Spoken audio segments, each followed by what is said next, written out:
Okay, what you got going on here is Sunday Night Football, and this is the Fantasy Sports Channel, and I want to go over method of there's gonna be better gurus than me. Yahoo has Brandon Funston and some other guy, golly, can't remember his name, and Kristen Thompson's been the host and then changed to someone else, whatever.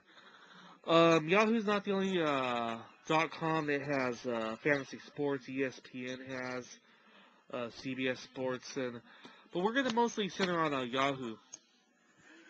I have players in my fantasy teams on both the Eagles and the Giants, and it's weird to watch football games compared to when I was younger now because you're rooting for certain players, and if Hakeem Nicks has a good game, then I'm doing fine because he's on a couple of my teams.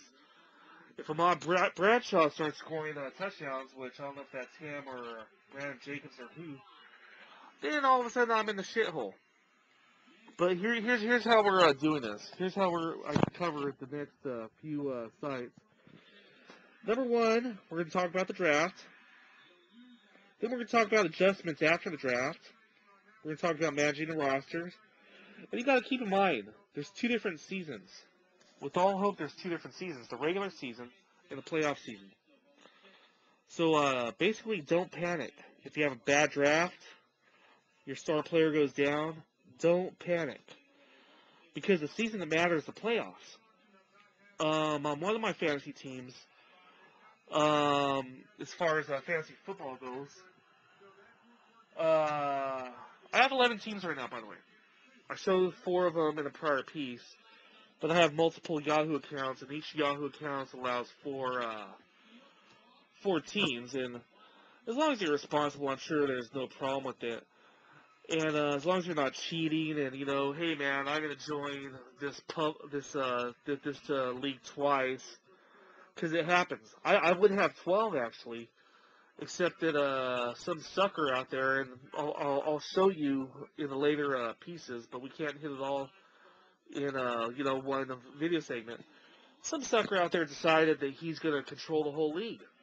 It's not that hard to cheat. It's harder to cheat in a Yahoo publicly assigned, where Yahoo decides for you the teams you'll be playing against. But that aside, hey man, we're relying here on sportsmanship, common decency. You understand?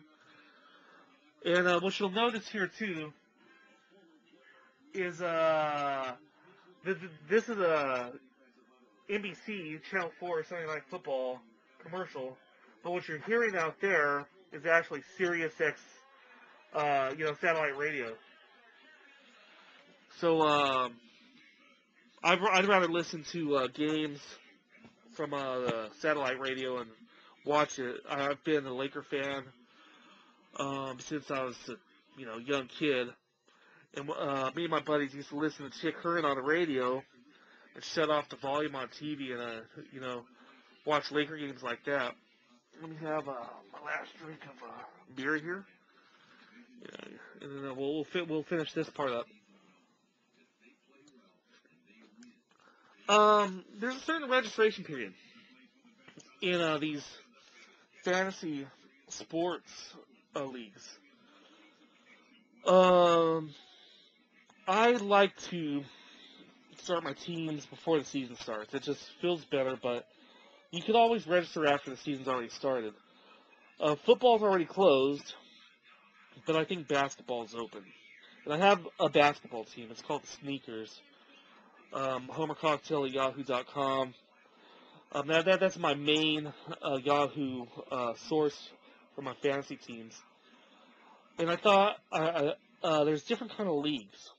There's head-to-head, and there's a rotisserie, which basically means you're playing against the entire league with total points. Head-to-head, it gets tricky because some of my leagues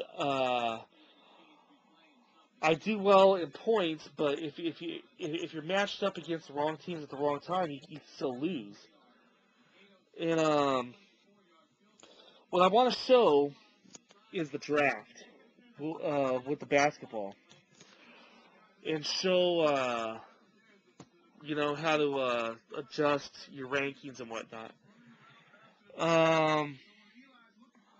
There's different kind of drafts. You could have a computer auto pick, or you could have a live draft. I love live drafts; they're a lot of fun. Amongst the live drafts, you could do traditional turns, and the way that works is it's the order's randomly picked, and if you pick last, let's suppose there's 12 teams, and you pick 12th in the first round, well, you get the first pick in the second round. So you get the 12th and the 13th pick in the draft, and it keeps flip-flopping, in alternate rounds. If there's 10 teams and you pick 7th, then in the second round you pick 4th, because it's 8th, 9th, 10th after you. And then the 3 that picked after you, they pick at the beginning. Then you pick 4th in the next round, and it keeps flip-flopping for the whole deal there. There's we'll cover all that when we do the basketball. There's also an auction draft where you're allotted so much money. I think baseball for a regular league allots you 260 fantasy dollars. And then for each player that comes up, you bid on them. You don't have to bid if you don't want to. And we're going to cover that as well. And what you got to watch out for is ducks. Once in a while, especially if you don't attend the draft, if you don't adjust your default values, your team will be selecting players that you ought not have. People that have been known to sustain a season-long injury, for example. It happened with the Minnesota Twins reliever, and I can't remember who that is, but then he wound up adjusting accordingly, and the value of his replacement, John Roch, winds up going a little higher than he otherwise would be. So we'll cover all that. But I just want to talk about this, for example. Mike Vick, right there on the left, had one of the greatest games in fantasy history, 59 points last week. And this guy was going undrafted at the very beginning of the season because he was a second-string quarterback behind Kevin Kolb. So we're going to talk about that. We're going to talk about the draft, and we're going to talk about adjustments, where someone gets an injury, and bam, you got to pounce on people like Michael Vick, who's going to get you a lot of points, or Sam Bradford was a rookie this year, and there's no telling how good a rookie's going to be. But he wound up doing pretty well, and he was worth having on certain rosters, at least until one of his main receivers went out, Clayton, and he's still worth having. Just it's a little more inconsistent now. So that's what we're going to be talking about in the next few weeks, and sometime this week or next week, I'll set up another basketball team. Right now I have one that's head-to-head, and I'll set up a rotisserie one probably. I'll show you adjustments, and we'll cover it all the way through. Okay, and my playoffs are going to be in mid-December, which is about a month from now for my football. And we'll talk about some of the adjustments and stuff like that. But the next piece will probably be centered around the draft, and I'll use basketball as an example. We'll talk about adjustments in an entire piece, managing your roster, and talk about, how, hey, don't panic, and don't give up, because based off adjustments and managing your roster, you could overcome a poor draft, okay? So you guys hang in there, and watch some Sunday Night Football, and have a good time.